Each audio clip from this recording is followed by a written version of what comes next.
This is the story of a fallen noble, a boy whose kingdom was destroyed by the empire, and he's the reason behind the destruction. Of course a woman is involved. He leaked his family's secret to her, and she ended up betraying him, but he got the opportunity to return back to the past and rewrite his wrong. So brethren, always stay wary of women, never break rule number 5. I know we are all tired of reincarnation manhwas, but we are all a bunch of degenerates who had no choice but to read it, to avoid being killed by boredom. If you like this story, don't forget to like, subscribe, and comment your thoughts about this recap. At the moment there are a total of 21 chapters, and we'd be covering all in this story. The story began in a certain pub on one snowy day. 2 guys who were eating and drinking were talking. The brown-haired guy asked the gold-haired guy if he has heard the rumors about the crazy guy running wild through the battlefields in the war. The gold-haired guy had no idea who he was talking about, so the brown-haired guy told him he's just some mercenary, but he acts like he doesn't care whether he dies or not. Once he's done with the battle, he apparently just vanishes to look for another battle to fight in. The gold-haired guy deemed the story of a mercenary that doesn't value his own life to be interesting. The brown-haired guy added, apparently, the crazy guy always says, "Damn it, I live again." Also, the guy can be found anywhere. If it's a war the empire is involved in, he is guaranteed to be there. People say that it looks more like he's getting revenge rather than working for money. The gold-haired guy drank his drink. Saying such story gives him shivers, so who is he asked. The brown-haired guy told him he's not sure. The rumors say that he used to be a prince of some fallen kingdom. It seems he's looking for a place to die. Now somewhere on a snowy mountain range. The guy who was being talked about was sitting hopeless. Someone then approached him. The person asked him if the solution he came to in the end was self-torture. He called the guy who's our protagonist by his name. The third prince of Briol, Yuri Briol. The protagonist of this degenerate story, now looking like someone thrown from hell. Yuri Briol is the dishonorable name of the very man who brought his kingdom to ruins, as well as the name of the sinner and sole survivor of that fallen kingdom. As usual, let's go back 10 years ago before everything went to ruins. 10 years ago at a casino, people were playing games, chatting, drinking, and shouting. Yuri was also at the casino table. At this moment in time, he's age 18, the third prince. He slammed his hand on the table, happily saying it's his lucky day today. Court mage, Renato, who he was playing against, told Yuri he's impressed. How is he winning every time? By a very small margin at that. Someone stood up, told Renato it's just luck. There's nothing special about it. Yuri asked the person if they're already done. They should play just one more time, he'd be doubling the stake. Renato whispered to him, they should get going now. They're gonna be late if they stay longer. But then, someone came and slammed the table with their legs. He told Yuri to better leave while they're letting him leave on his own 2 feet. Does he think they don't know that he's scamming them, using dirty little tricks? Yuri angrily stood up. Dirty little tricks, you say? Do you know who I am? The third guy, whose hand is in his pocket, told Yuri that considering his behavior, he can't be a noble. Is he the king or something? The middle guy laughed, saying they have a fight to pick with him if he's the king, since the princes are no different from their father who gets on the empire's nerves and upping the tension for war. So how far can a household that only knows to play with sword go? Hearing the guy's words, Yuri couldn't hold in his anger. He angrily scattered the table. The guys were surprised. Yuri stepped forward. He told them to listen closely. Fucker trio. He clenched his fist, telling them that he's Yuri Briole, the third prince of Briol. With a pretentious smile, he told them they would be reborn by his hands, and so, they were truly reborn by his hands. Some hours later, before the massacre all started, Yuri was talking to a girl, telling her that he's serious. His father urgently called a meeting, that's why he was late, and he already told her through the pigeon. The girl was speechless. He then asked her if she can forgive him this once. You all should please tell me in the comment another word for a simp. The girl is the empire's princess, Yekaterina Ivarna Granzine. She finally spoke. She told him not to think he's the only busy person here. She had to work really hard to get to their meeting spot while avoiding everyone. Yuri told her he knows, but can't she be more understanding? With his father leaving soon, he needs to be careful. To be honest, he's not supposed to tell other people about his father not being in the kingdom. The girl's expression immediately changed. So I am other people to you, she questioned with a scornful smile. The simp immediately apologized, saying that's not what he meant. The girl immediately threw away the pendant he gave her, saying why would he give it to her if he doesn't trust her? Why doesn't he give it to some other woman he can trust? She turned around, telling him not to contact her until she contacts him first. He told her to wait, but she left without looking back. He picked up the pendant, wondering what he should do. It's going to be really hard to get her to forgive him this time. Little did he know that someone was eavesdropping in their conversation. The person smiled, probably working for the empire. And so, after that day, the relationship between Briole and the empire that had already been unstable completely fell apart. The empire stopped with simple provocation and began crossing the line, and conflict between the two nations grew. The empire invaded Briol. It was quite unexpected. People began running to evacuate, to leave the burning castle. And so, just like that, the war against the empire began. An eternity passed. There were countless sacrifices, and there seems to not be an end to the war. Yuri was also participating in the war, people telling him to evacuate and screaming for reinforcement. But there was none. The man considered the strongest on the continent, and Briol's strongest weapon, Fiore Briol. With his absence, the war began to lean in favor of the empire. At first he considered it a coincidence, perhaps he just wanted to deny the ugly truth. However, after reflecting on his past and all the life or death battles, there is only one logical conclusion he can make. Yekaterina has betrayed him. She was the only person he had told everything to. Right when his father left Briol, the Empire began its invasion. He wanted to believe that it was just his overthinking, but the response from Yekaterina Sari only brought him despair. The Empire's knights were eager to kill him since he's Briol's prince. If they kill him, the war would be over. Yuri gritted his teeth at how unending the attack was. He fought, killed even more, attacks from all angles, but he stood his ground, took down the attacker. He was breathing heavily, almost out of strength, but then more soldiers came from behind him. His expression darkened. He knew he was fucked. He stepped back, wondering if this is where he dies. He blocked the first attack, but he was disarmed. He closed his eyes to brace for impact since he couldn't do anything. But then, one of his men, Laurent, came out of nowhere and took the blow for him. Yuri's expression darkened. Laurent told him to make it out of the castle. More soldiers came to protect him, sacrificing themselves. They all urged him to fall back. There is no future for Briol if something was to happen to him. Not wanting to let their sacrifice be in vain, he ran and went to hide. Morning reached. Soldiers of the Empire were looking all around for him. All the while he was hiding inside a store. He sat, saying to himself that he can't hide in there forever. He needs to get out of there and figure out what to do. He went speechless for a moment, then wondered what happened to his father, seeing as he still hasn't come back. He's probably dead, killed by the Empire. But then, fear drowned his face as he saw someone open the door. He refused to die just like that, so he immediately went on his knees. He told the man to let him leave. Briol won't be able to resist if he dies here. The man, instead of killing him, apologized. He told Yuri that he can't explain for long, but the Empire will pay for their sins one day. The Empire's soldiers would soon come to his hideout, so he told Yuri to leave. And so Yuri ran, determined to live. He needed to live to reconstruct Briol and get revenge. However, that was just childish thinking. Reality was much harsher. Everyone died. He wondered, for what was all that blood spilled? He doesn't know, he can't think of anything. Right now, he's just pushing himself. Someday someone will appear and kill him. Now that someone appeared, the person told him he does not deserve death. His selfishness knows no bounds if the conclusion he came to was self-torture. Yuri told him to stop speaking shit and just kill him since he looks like he's ready to kill him right now. But then, the masked man called out his name. Yuri Briole, Briol's third prince. Yuri was shocked because all the people who know his past should be dead. The person, while pulling his mask, told Yuri that this was all his doing. It was all his fault. Just because of him everyone died. The guy's voice was like that of an undead. Yuri was surprised to see the guy. It was Laurent, the guy who took the blow instead of his strike. The voice was definitely Laurent, but Yuri was sure he died. Laurent unsheathed his sword, telling Yuri that it's his fault that Briol Kingdom fell. It's his fault that the Flandret household's generational honor and oath, as well as his honor and faith, fell in just a moment. He then charged out to take down Yuri. Yuri was surprised to see the man who should be dead, in front of him as a ghost, to accuse him of his sins. And so, the sword was piercing into his chest. Now breathing his last, Yuri's pendant glowed. He thought he'd feel better when dying, but the damn guilt he feels is crushing him even in his dying moments. But then, he heard a voice. Briol's successors do not abandon their honor no matter what. And so he opened his eyes. As Yuri opened his eyes, he heard a voice beside him. The person told him he can't believe he stayed asleep for 3 days, so the person asked if he's all right. Yuri was surprised to see his father. He wondered how his father's here, since his father is dead. He took a pause, his expression darkened, then asked his father if he also ended up in hell. After all, well, he kinda deserved it, but he can't believe he's here too. His father had no idea what he was talking about. He held his father's hand, told him with a teary voice that it makes sense since he's someone who always preached about honor. He sure lived a decadent life. But then, his father hit his head, told him what kind of nonsense he's talking about. With his head swollen, Yuri told his father in a little loud tone that he still can't forget that hitting habit of his even in hell. He should repent. It's not too late. He immediately took a pause as he saw a flower floating in front of him. He was surprised at the beautiful scenery in front of him. He couldn't see the people he was expecting. He thought, if this was hell, there should be sinners, hellfire, and demons who would mock and torment him. He took a pause, realizing that the place is his house. He then fainted again. His brother and dad were all worried. Now he went back in time, when he was 13 years old. At first, Yuri thought it might have been a dream, or some kind of long déjà vu, but no matter how much he tried, he didn't wake up, nor did the world end. Instead, long-forgotten memories and events began repeating exactly as they did. So he had to accept it. He had returned to the past, back to the spring of the year when he turned 13. He had been given one more chance. While he was sleeping, his maid opened the window. She told him to please wake up.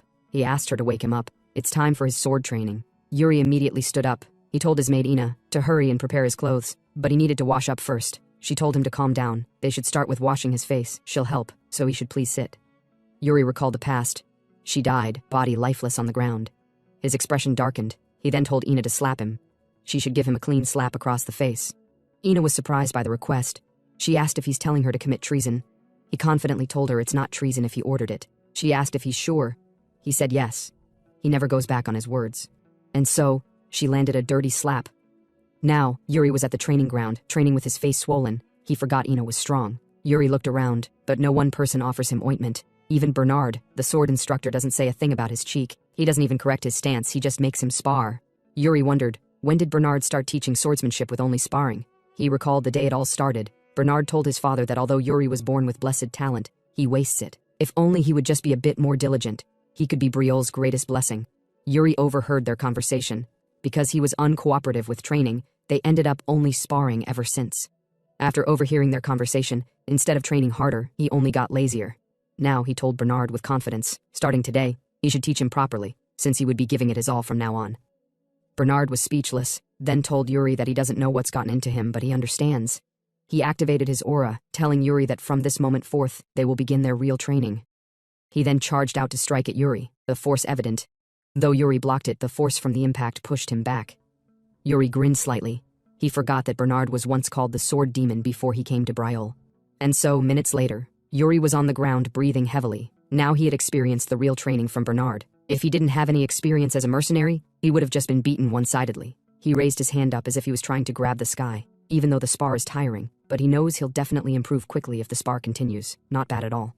Bernard was surprised that Yuri was able to block all his attacks. He wondered when did Yuri improve so much. But then, Ina came rushing in, telling Yuri that his father is looking for him. Yuri asked why. She told him Count Johannes brought his son. Yuri's face immediately darkened, since Johannes's son is the one who betrayed the kingdom and opened the gates to the empire in his previous life, Got Barkvar. With an angry tone, he asked Ina where is the bastard right now. Sometime later, Yuri was having dinner with his father, brother, and Count Johannes with his son. Count Johannes commented, saying that the third prince has changed so much, his physique looks far better as well. The family head commented, it seems like his son has eaten something wrong. Count Johannes laughed, told the family head, if that's the case, then he should please share what he's eating with his son. The family head told Johannes his son is quite smart. Johannes humbled, saying his son's still lacking in many ways. His son, Got Barkvar, was looking at Yuri's brother as he eats majestically. But then Yuri's disgust to him was obvious, which sent shivers down his spine. Got looked down, kinda intimidated. Yuri's brother whispered to Yuri. He asked him if something happened between him and Got. Yuri whispered back, yeah, that bastard stabbed him in the back. His brother smirked. Is that really true? And he's just going to leave him alone? Him, the great Yuri Briol. Yuri didn't say anything, but his anger was obvious. He was angry that Got keeps pretending to be all dignified while looking all around. He hasn't changed one bit. Got could no longer ignore Yuri's glare, so he angrily looked back at Yuri. Yuri murmured, there's no way he would have changed, so he'd have to fix that temper of his. It's all for Got's own good. The last life mustn't repeat itself. Looking back, Yuri said to himself that he fought Got around the same time in his previous life, and it was pretty one-sided. Though it was a petty squabble, but he wonders if that grudge had been the reason he betrayed the kingdom. Now, at a certain corner, Yuri gave Got a wooden sword. He told Got that he had heard he was decent with a sword. Got replied, he has some skills, but why does he ask so suddenly? Yuri called out to him, telling him that the kingdom has no place for narrow-minded knights. Got was surprised he was called narrow-minded. What's more, he's not even an official knight yet. Yuri asked Got with vigor if he's someone destined to become a knight who will serve the kingdom. Got timidly replied, it's technically true. Yuri immediately took an offensive stance, telling Got this is a duel. Got never expected a sudden attack, but he blocked either way. He told Yuri that it's cowardly for him to ambush, but Yuri didn't answer him. Rather, he used his leg and poured sand into Got's eye. Got, while cleaning his eyes, told Yuri that he beseeched him to uphold the knight's core. Still, Yuri ignored him. He threw away his sword, then went for a direct confrontation and sent Got flying with one strike, landed straight to the ground. Yuri picked up Got's weapon, pointed it at him. He told Got that his father is a great count and a respected knight. Why does he think such a title and position would exist? What does he think it's for? But Got couldn't reply. Yuri clearly understands the hunger to survive, but in this life in Briolol, he refused to allow a single knight with such weak conviction to serve under him, and that includes himself. He then stretched his hand to Got. He asked him if the question is too difficult to answer. Got replied yes. He's not sure what he meant. Yuri was speechless. He then told Got he'd ask him again, why is his father a count, and who gave him that power? In whatever situation he may find himself, he should strive to understand its essence, so Got should reflect deeply upon his words. Got replied yes, your highness. Sometime later, Got left the scene. Yuri's brother, who was at the scene all along, told Yuri that he wasn't half bad. It seems like he's actually good at fighting. Yuri told him, is that a problem, or does he think he'd lose? His senior brother non-hesitantly replied yes. Yuri was speechless. He dusted his body. What do you even think of me, he questioned. His brother told him it's obvious. He's the kingdom's biggest troublemaker and gambler. Yuri, who couldn't refute that fact, told his brother he's not going to live like that anymore, so he should stop messing around as well. His brother was surprised and speechless. He asked Yuri if something came loose in his brother. Yuri let out a calm laughter. Noon reached. In the training ground, Yuri was breathing heavily with a sword in his hand, barely holding on. He lied down on the ground, trying to catch his breath. Bernard told him he did an excellent work, so they'll stop here for today. Bernard called out to Yuri and told him it's about time he started learning a mana method. Yuri was surprised he'd be learning it so soon. He asked Bernard if he's going to teach him his master cultivation method. Bernard replied no, his method is not suitable for someone of his caliber. He should learn the Bryol method. Yuri asked why. It's a fine method. The energy flow is balanced, and its efficiency is excellent. He thought to himself, in his past life, he mastered the Bryol method, and he reached near the peak of its limit as a mercenary. Seeing Yuri deep in thought, Bernard asked him if he's considering something else. Yuri told him he's thinking. Few minutes later he came to a realization, so he asked Bernard to recommend someone good from the royal guard for him. Someone who may not yet be skilled, but has exceptional potential. He asked Bernard for that request because there was one more technique that he couldn't even attempt in his previous life. Bernard thought about it for a moment. He then told Yuri that if it's potential, Jared stands out the most. Yuri knew the guy Jared. He met him near the end of the war in his past life. His skills were mediocre. He was so pathetic it was surprising he even survived that long. That means he must have had incredible natural talent, but he didn't sharpen his grit, so when the war came, both of them had become rusty swords by then. At that time, Jared angrily told Yuri that it's frustrating. If he could turn back time, he'd train like hell. Yuri stood up, dusted his body, then decided to go meet Jared, his potential knight. It's time to knock some sense into him. Sometime later, the door to the indoor training ground opened. The knight noticed Yuri came in. Your Highness, what brings you here? He questioned. Yuri waved at him. He told the knight he wanted to see if they're doing well. The knight laughed, told him everyone's working hard. They can't compare to him, though. Yuri looked at them training. True, all of them seemed pretty on fire. He then asked for Jared's location. The knight was surprised he was asking for the rookie. He then showed him where Jared was. Yuri sighed. He finally understood what Bernard was saying. He said to himself that it's important to improve one's skill in training. But Jared is just doing what's barely enough in training. He mumbled, saying so this is how Jared became a rusty sword. He then asked the knight, Sir Rosso. He should prepare a wooden sword. He also wants to practice sparring. Rosso told him, okay, who will he spar with? Yuri told him he'd be sparring with the slacker over there. Sometime later, Jared and Yuri stood opposite each other, sword in hand. People shouted at the rookie to do his best. Rosso told him he should stay on his toes. Jared was already used to their taunting. Yuri told Sir Jared, saying he heard he has got great potential as a knight, so he should please show him what kind of knight he is. Jared replied, okay. Now then, Yuri told him he hopes he doesn't disappoint him, then charged out to attack. Jared saw the incoming attack, then parried it off with a strike. People were complimenting Jared, saying as expected of him, his movements are sharp and precise. They all told Yuri to hang in there, he's doing surprisingly well. But Gerald realized something was off. As he exchanged multiple blows with Yuri, he realized the distance is too consistent. Yuri is sinking his pace to match his. Their swords clashed again. Isn't this boring? Yuri questioned. Telling Jared this is basically a performance, so now they should go at it for real. Yuri then increased the intensity of his attack, but Jared blocked it, though he was having a difficult time. Yuri was surprised he blocked it, as expected. His reflexes are like that of a beast. Minutes passed, they continued exchanging blows. Jared gritted his teeth, worriedly as he blocked the attack, said to himself that he was trying to take it easy.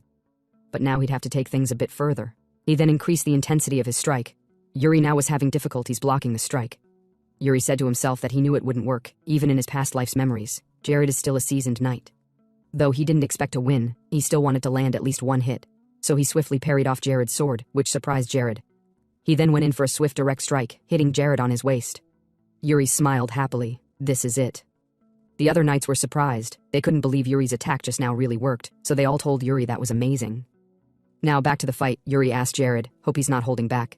Jared told him not at all. Jared deemed the situation to be strange, he's clearly pressing Yuri. But why does it feel like he's the one being cornered? Yuri then launched a strike at him, but Jared dodged it. Yuri laughed, that was so close. Seeing this, Jared found the situation to be getting annoying, so he activated his mana. Seeing this, Rosso and other knights worriedly shouted out to him, asking if he has lost his mind. He's using a mana method right now, against the third prince at that, so they told him to snap out of it. Jared didn't listen, then launched a strike at Yuri, but Yuri dodged it, with only some part of his hair cutting and a little scratch on his forehead. Yuri stood surprised. Jared came back to his senses. Everyone worriedly went to check for Yuri's safety. But Yuri told them he's fine, this is what sparring is like. He then tied his hair and told Jared to pick up his sword again. It was just about to start getting fun, so there's no reason to stop now. Yuri immediately went to an attack. They began exchanging a second round of blows. As Yuri's strikes intensified, Jared realized that the prince is different from him. He's pushing himself to the limit. And even beyond that, he's driving himself even further. At that moment, Jared feels like his blood was boiling. He had never felt like that before, even when he fought against an opponent stronger than him. Yet the young prince in front of him is making something surge from within him. Yuri swung his sword at him, which he dodged. Damn, he murmured, then used his mana-imbued sword to strike at Yuri, but Yuri blocked it. The force from the strike cracked his weapon, then broke it. Yuri exhaled, then with a smile, he told Jared it's over. Jared was speechless. Yuri then stretched out his hand to him, telling him that he learned quite a lot from him. Jared also shook his hands, told Yuri not at all, he did a great job. Jared was surprised. Yuri showed a fighting spirit and obsession he had never experienced before. He wondered how could such a young prince be able to do that. Yuri had no idea what Jared was thinking, so he asked Jared what he is doing. Jared came back to his senses. He asked Yuri what he said again. Yuri asked him what is he standing there for. He made the prince bleed. Is he just gonna stand there? Jared immediately apologized, then ran off to do or get something, not like I know. Yuri immediately fell to the ground. He exhaled deeply, surprised to see the knights cheering him on. At the same time, Rosso was surprised to see the captain of Briol's royal guard, Saint. He asked Saint when did he get here. Saint told him just now. Saint took a pause, looking at Yuri lying on the ground. A few days later, while Jared was walking through a passage, he was surprised to hear a voice, and it was that of the third prince. Yuri asked him if he's done with his shift. Yuri then told him to come with him, there's somewhere they need to go to. But Gerald worriedly told him he have a training schedule. Seeing Gerald's behavior, Yuri told him it seems like he have fixed up his mentality. But that's all thanks to him, so he told Jared he should repay him the favor. Jared couldn't argue, replied understood. Yuri was impressed. Jared has got some strength in his body now. Though it's still not enough, but for now, it should be sufficient. By the way, Jared asked Yuri where they headed. Yuri told him to keep quiet and just follow him. Jared told him it would be a bad idea if he's planning to do something dangerous. But Yuri smiled, told Jared not to worry. He's bringing one more person with him. Jared asked who that person was. Yuri didn't reply at first. He then shouted out to someone. Ernado, Briol's court mage. Ernado shyly asked what's the matter. Yuri told him he needs to go somewhere so he should assist him. Ernado told him though he'd love to accompany him, but he has someplace to be right now. But then, Yuri told him he'd pay off his gambling debt. Ernado was shocked by what Yuri said, so he immediately asked Yuri if he's serious. Yuri replied yes, he can pay off the debt that he owed him last time. Yuri told him to believe him. Asked Ernado if he has ever seen him lie before. Ernado told him he lied outside the gambling den. Yuri immediately told him he guesses not, but Ernado told him what he meant is that he has never seen him outside the gambling den. Yuri couldn't argue. He wondered if he's that bad. Anyway, he turned around, told him that he promises to repay his debt, so he should follow him. If that's the case, Ernado brought out a contract and told Yuri to sign it. Yuri immediately went frozen, seeing that he never expected the title of Briol's third prince to only be worth that much. He slammed his head worriedly, then told Jared that he should guarantee it. He should be the witness of his words. Jared replied understood. Not like he can do anything. Ernado happily told Yuri they should get going then. By the way, he asked Yuri where are they going for him to take a knight and a mage no less. Yuri told them he's going to the Sword Mountains. From now on, they're heading to loot the Ancestors' dungeon. As they pass through the dim corridor, Hernando mutters that he'd never imagined there was a secret passage running straight beneath the royal palace. Jared glances back and asks what exactly lies at the end of this cave. Yuri casually shrugs and says it leads straight into Sword Mountain. That stuns the knight, who blurts out if it's that infamous one from the legends. Pausing, Yuri nods slowly and confirms it's the very same. He drifts into a quiet memory, remembering how everything spiraled during his previous life after the founder's hidden inheritance was exposed, right after the Empire crushed Briol. He recalls the chaos, the running, and catching a glimpse of a newspaper announcing the discovery of a dungeon inside Sword Mountain. On the other hand, back in his last life, Yuri only ever used that tunnel to make a clean getaway, and thanks to that, the so-called legacy got snatched right up by the Empire's crusty old fingers.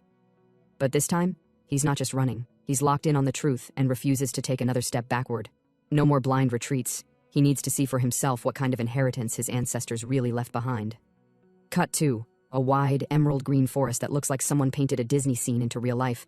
Yuri swings open a pair of ancient, rust-caked doors at the tunnel's exit. Sunlight spills in as the group steps out into the overgrown woods. Hernando gives the place a long scan and asks if this is really where Sword Mountain starts. Then he pivots straight into interrogation mode. How the hell did Yuri even get the key? Yuri, recalling that just like last time, the key had been chilling in his study all along, unnoticed and useless, shrugs it off. He doesn't bother telling the whole sob story. Instead, he snaps back and tells the mage to quit acting like a nosy ant and keep it moving. Right then, he yelps, low and sharp, as a thorn stabs into his hand. Yuri growls a warning. These leaves are basically nature's razor blades. So unless Hernando wants a new haircut, he better behave and follow quietly. As they push deeper into the woods, the mage leans toward Jared and jokes that maybe the prince smacked his head recently, considering how he's been acting all weird. And honestly, the knight can't disagree. But before either of them can keep dragging the topic, Yuri's voice cracks from up ahead, loud, impatient, and fully annoyed. He tells the two slugs to quit crawling and get a move on. Yeah, bossy streak's still intact. Suddenly, Yuri's pace changes. He freezes, then silently throws up a hand to signal them to stop. No sound, no movement. His eyes lock onto something up ahead, and that something is a whole squad of direwolves lounging like it's snack o'clock. He whispers that they live in packs, which means there's likely more nearby. Jared, stunned, stares at him like, wait, you know that? And Yuri shrugs. He read it in a book. Hernando almost collapses on the spot at the mental image of Yuri voluntarily reading anything. Still, Yuri says the wolves haven't noticed them yet. If they move quietly, they can slip right by. Easy, right? Wrong. Because Hernando, in the most cursed timing possible, steps on literally the only twig in the entire forest. The snap is deafening. Everyone flinches. Hernando laughs nervously and throws out a half-whispered apology, sweating like mad. But it's too late. One of the direwolves drops from above like death itself, aiming straight for him. Jared doesn't hesitate. He yells out Hernando's name and rushes in, sword flashing. One clean slice and the wolf's head hits the ground with a wet thud. Yuri gives him a nod of respect. Using mana for that strike was smart. Direwolf hide is practically armored. But that flashy attack doesn't go unnoticed. The pack's alpha, a unit of a wolf, locks eyes with Jared. It howls, loud and vicious, and just like that, the whole forest starts vibrating with the sound of approaching paws. They're surrounded. Jared tightens his grip, eyes hardening. He tells the others to stay close and channels mana again. He steps out front, and the wolves respond like it's feeding time. Drool snarls, the whole damn pack lunges. But Jared's ready. He doesn't flinch. He tears through them, blade slicing, eyes in full-on kill mode. Blood flies. Bodies fall. It's a blur.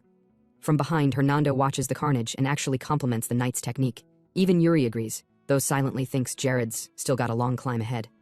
The wolves aren't slowing down. Jared's movements start to lag. That's when Yuri elbows Hernando, telling him to quit standing around and show off those flashy battle mage tricks his old man brags about every royal dinner. The mage groans dramatically, but kicks into gear. He throws out a sarcastic line about the prince working him like a full-time mercenary, then summons a literal storm of fireballs, at least 100 of them, no joke. Jared, mid-swing, glances back and grumbles something about overkill, but that grumble dies as he spots one of those fireballs heading his way. He dives out just in time. The explosion behind him vaporizes the remaining wolves, turning trees into ash and the clearing into scorched earth. Hours pass. Exhausted, filthy, and sore, they finally reach the mountain's peak. Jared is panting like he just ran a marathon in armor, clearly done with life. He glares at the barren landscape and asks if they're even in the right place. Yuri's already ahead, eyes sharp, focused. He says yeah, he's sure, then starts rummaging around. Behind a chunk of rock, he spots it, something gleaming under the soil. His eyes go wide, no hesitation. He drops to his knees and starts digging. Jared yells at him to stop. Royalty shouldn't be shoveling dirt. He calls over Hernando, but the mage backs up like he saw a ghost. He says touching dirt would tarnish his precious title. Blasphemy for a mage. Eventually they haul it out. Yuri lifts the sword from the earth. It gleams. Ancient, yet pristine. There's a spark in his eyes like a kid unwrapping a secret. Hernando leans in and notes that it doesn't even look old, almost like someone just planted it there. Yuri squints at the base and sees a word carved into the blade. Guilty.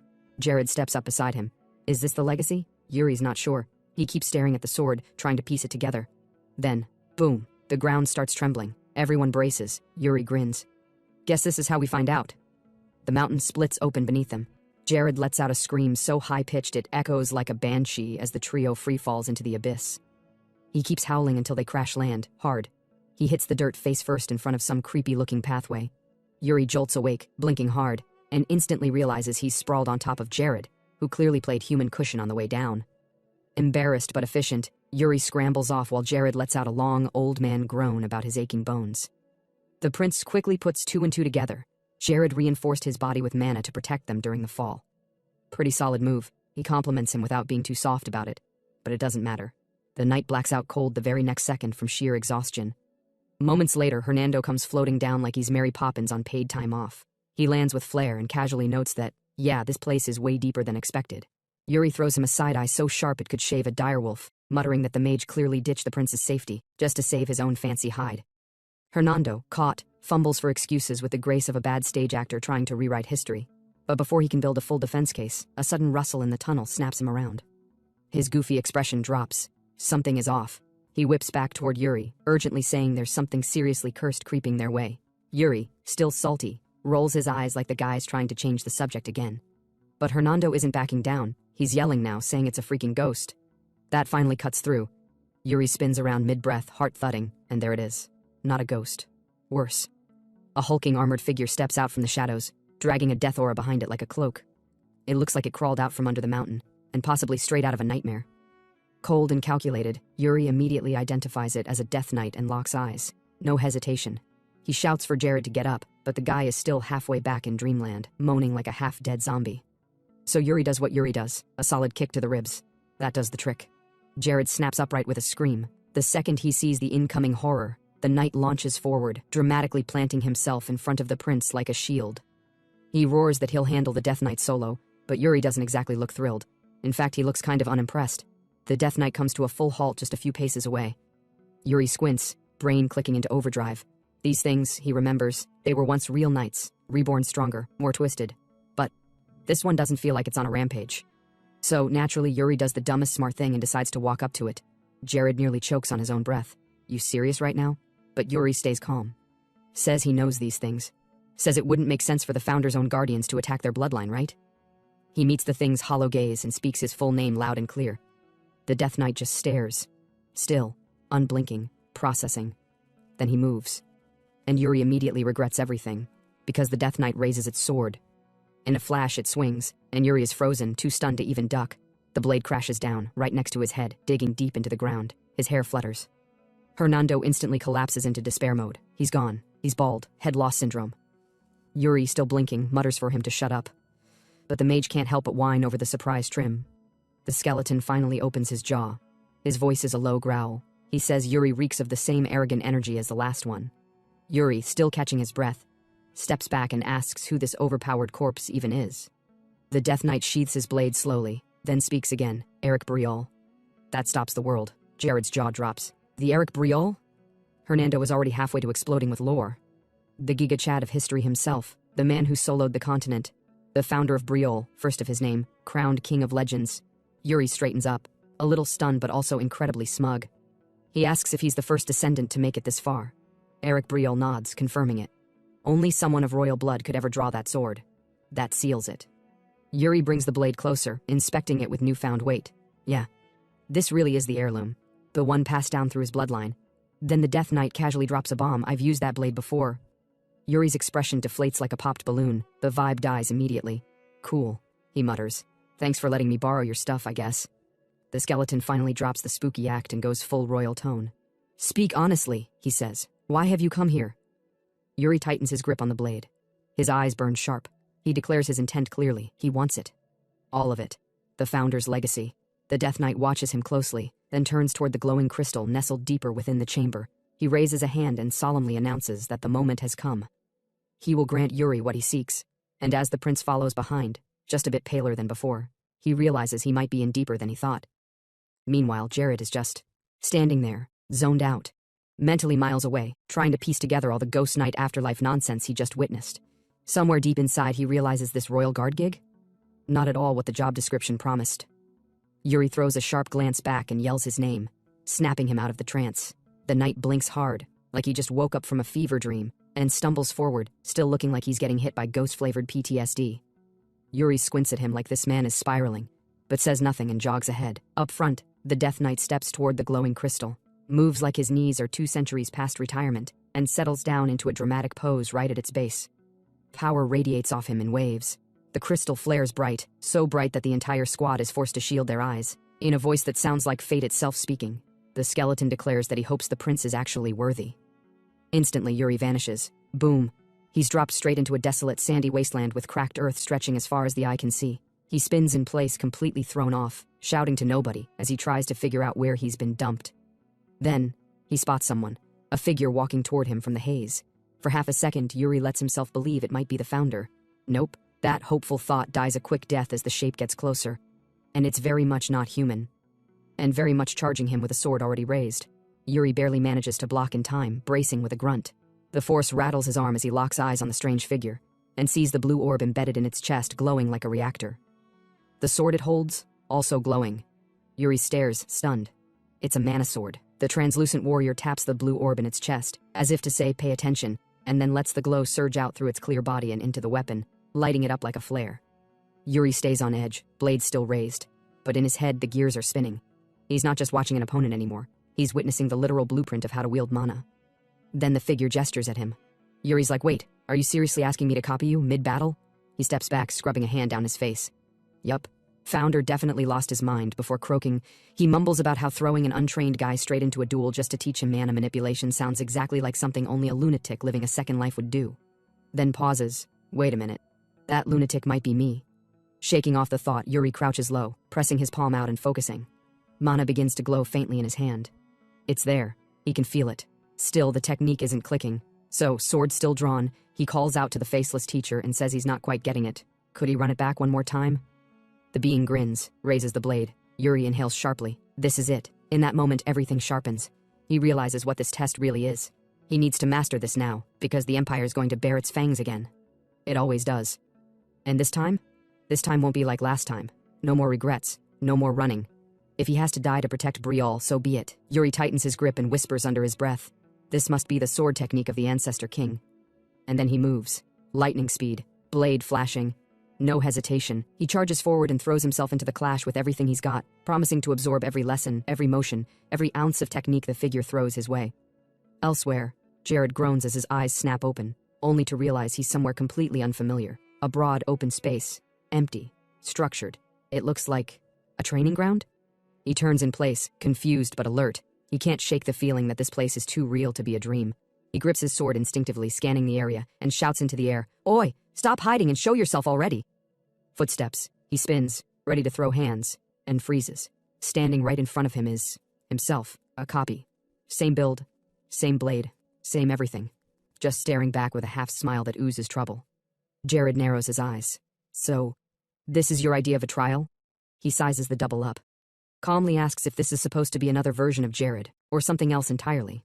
The doppelganger opens its mouth and fires the first shot. You shouldn't be fighting fate. That makes Jared's brow twitch. Then the copy leans in closer.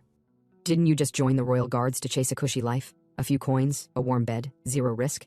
So why are you still trailing after that cursed third prince? The words hit heavy, but Jared says nothing yet. He listens, eyes sharp, breathing steady. The double smirks. The harder you push against fate, the harder it crushes you. Jared stares at the ground for a beat, then slowly looks down at his sword. Yeah. Maybe the old me would have agreed with all that. His mind flashes through memory after memory. Every spar, every insult, every chaotic mission with Yuri. And then, he grins. Big, defiant. He steps forward and laughs. Man, you sound bitter. That it? He lifts his blade. Here's a little truth. Once the blade swings, your only job is the next one. Obsess over the past, and you're already dead. The fake Jared narrows his eyes. The real one is ready, and the sparks are about to fly. The fake doesn't like that.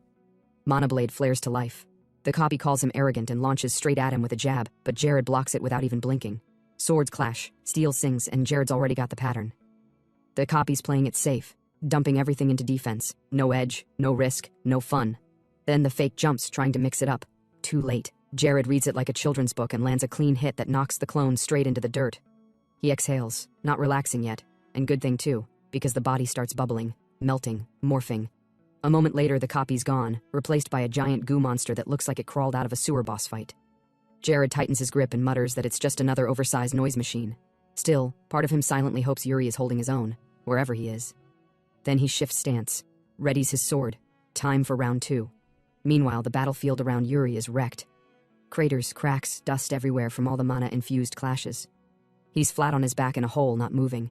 The transparent opponent stands over him like it's checking to see if he's really done. He doesn't react, doesn't even blink. The figure raises its sword high and slams it down. But just before it lands, Yuri moves. Mana floods through his arms as he shoves his sword upward in a last-ditch counter. The blast is wild. His sword ignites, and the impact kicks up a shockwave. The transparent fighter flips back midair and lands clean, still unreadable. Meanwhile, Yuri pants hard and finally gets a second to breathe. He has no idea how long this has been going. He knows that last move was reckless.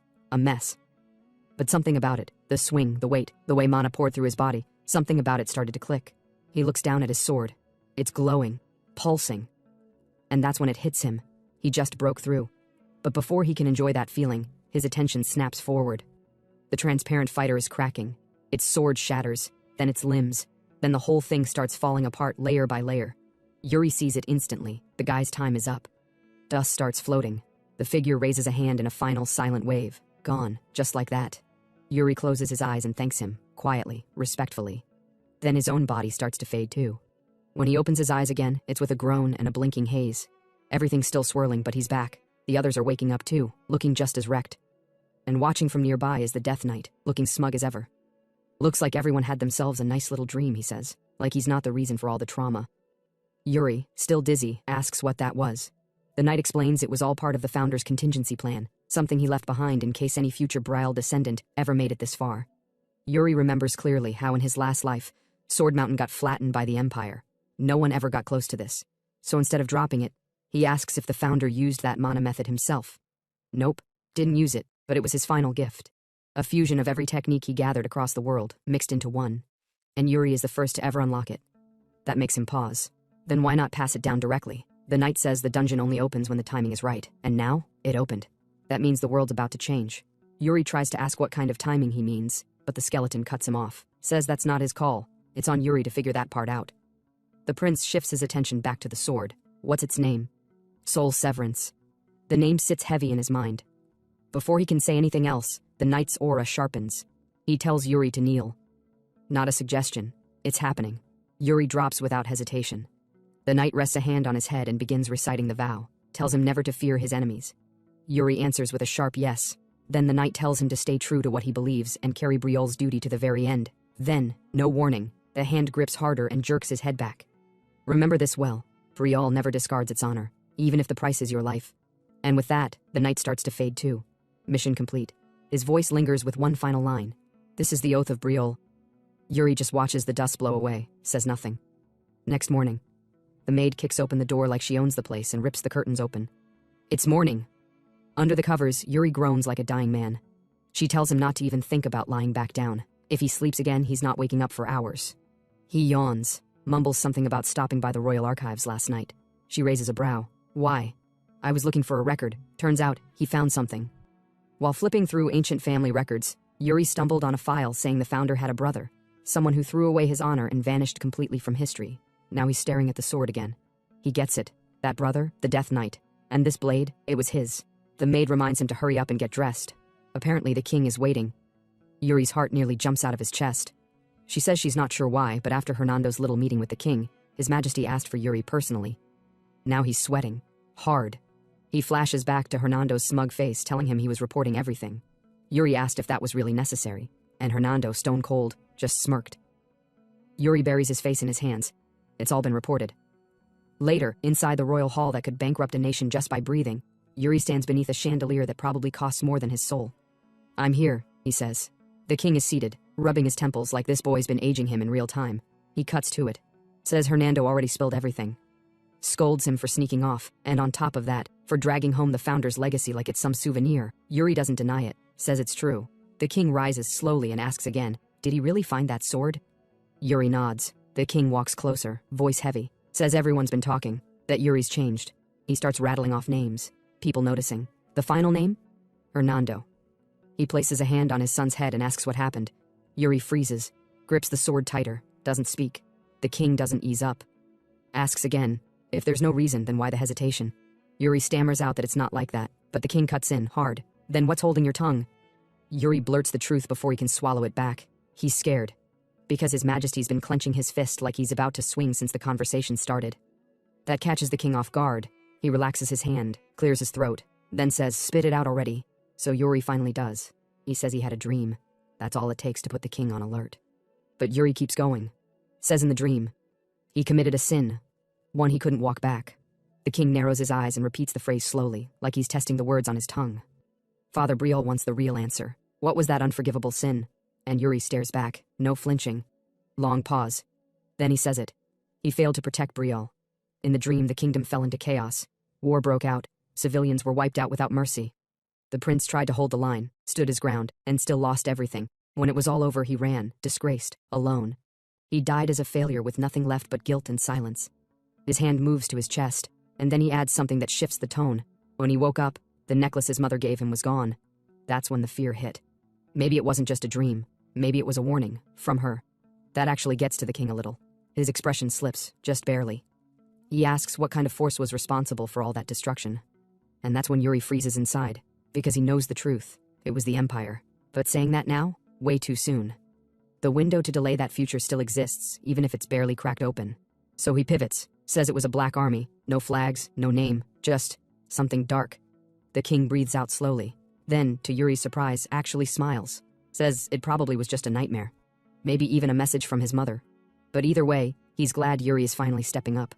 Yuri doesn't say anything, because he knows the truth. He's not trying to be noble.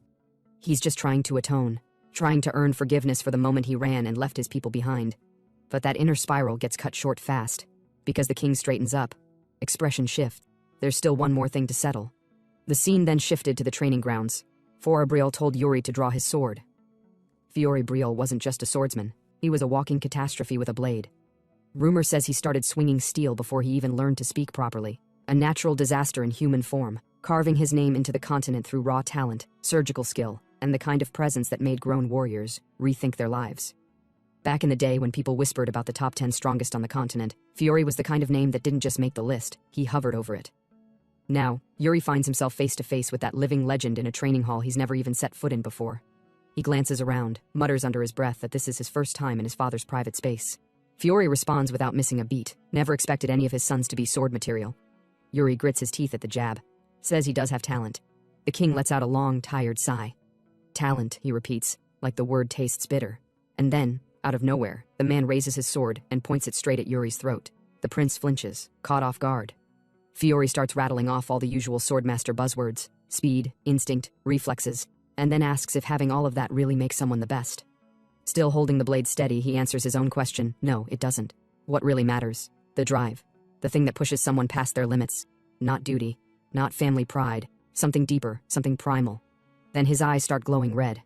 And just like that, the air shifts. Yuri's entire body stiffens. Pressure slams into the room like gravity just doubled. The aura surrounding his father morphs into something completely inhuman. The blade lowers, but the weight behind his voice doesn't. Fiore says he doesn't have the words for it, so he just calls it, the sword's calling. Yuri, still shaken, lowers his own blade. Asks quietly if that means destiny. The king closes his eyes, says it could be. Yuri falls into silence.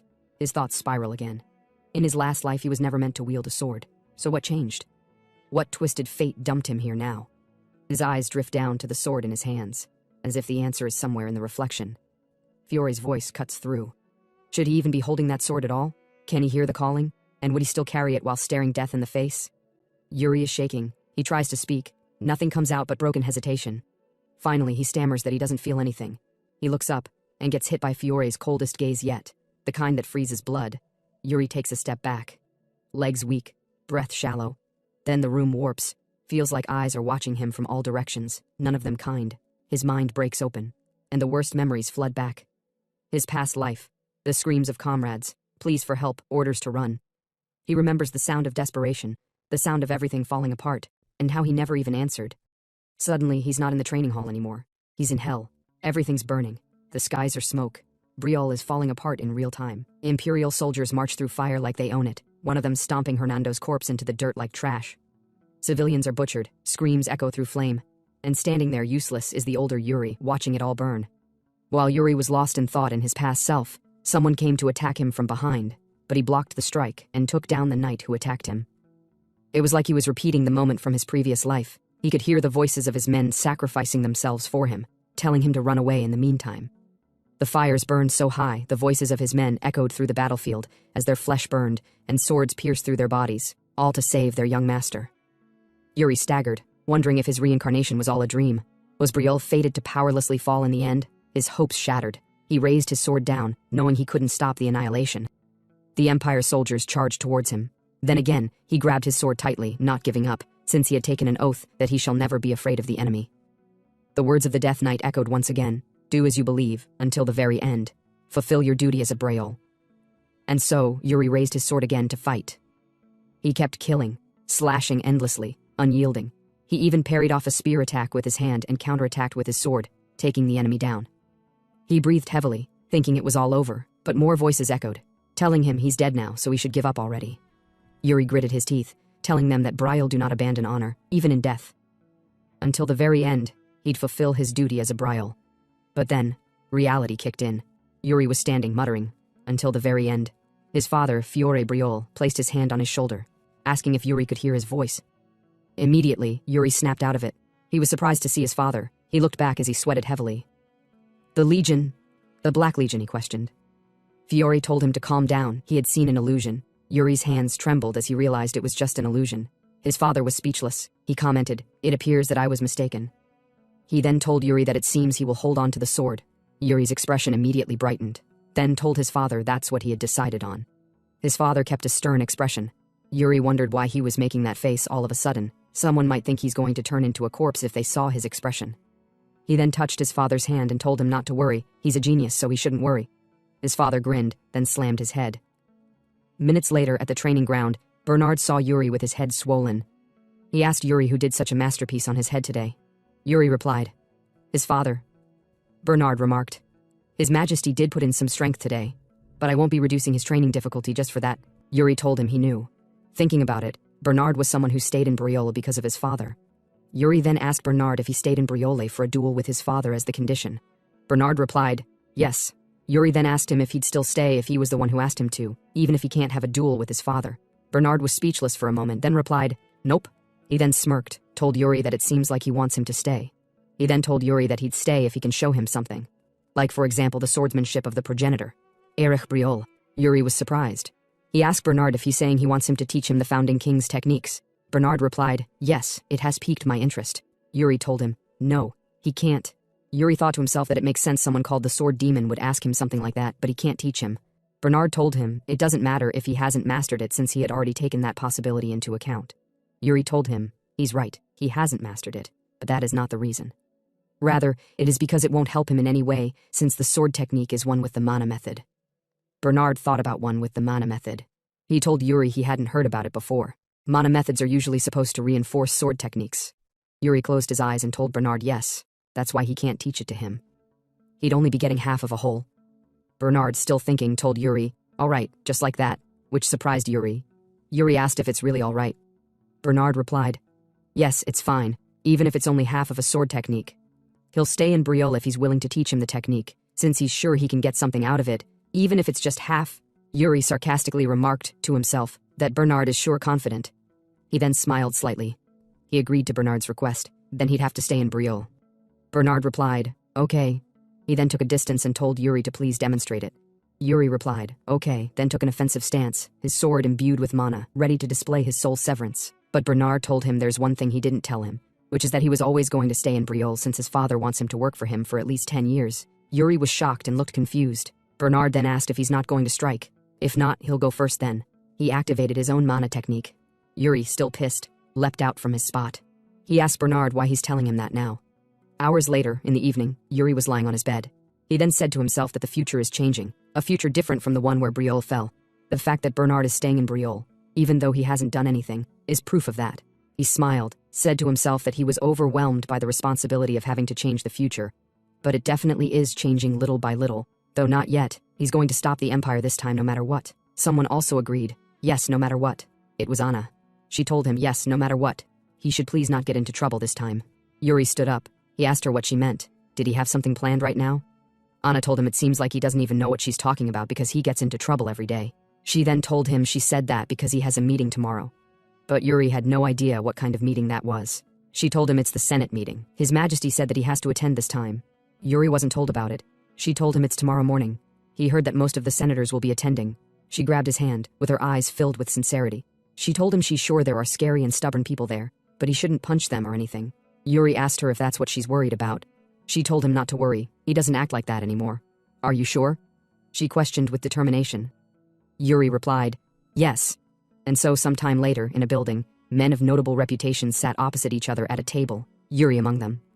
Someone angrily slammed the table saying, no. Yuri said to himself that Anna was right.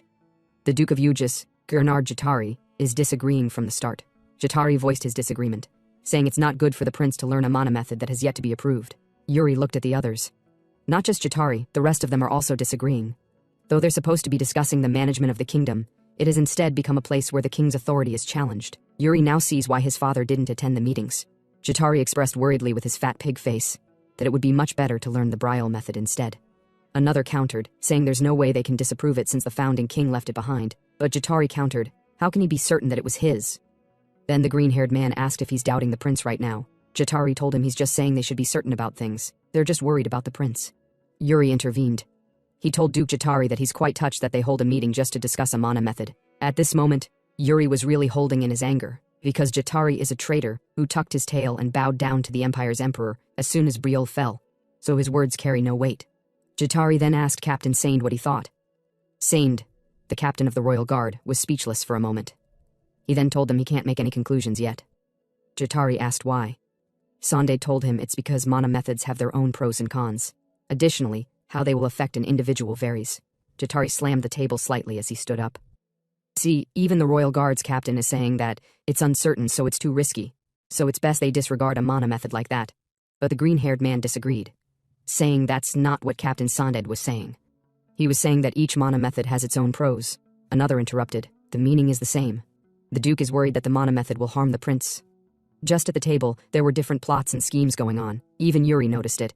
He said to himself that the situation isn't good. The elders began agreeing with Jatari's point, and now he has gotten the upper hand. Yuri said to himself that if it hasn't been long since you began learning a mana method, it's possible to change to another. However, because of the battle experienced in the Founding King's illusion, soul severance has already taken root in his core. But he can't explain all that, though, so he wondered what he should say. Suddenly, someone broke the silence. With a grin, the person told Jatari that his words seemed convincing. He then asked them how many of them here have fought an orc before. The guy was Calcio Arancha, a baron. Everyone was surprised by Calcio's intervention. Jatari asked, who is he and what's his title? Jatari stood up, introduced himself as Calcio Arancha, a free baron. Jatari exclaimed, a baron? Is he saying a free baron attended the Senate meeting? Calcio told him he didn't want to come either, but there's nothing he can do. It was Count Sidor who asked him to come.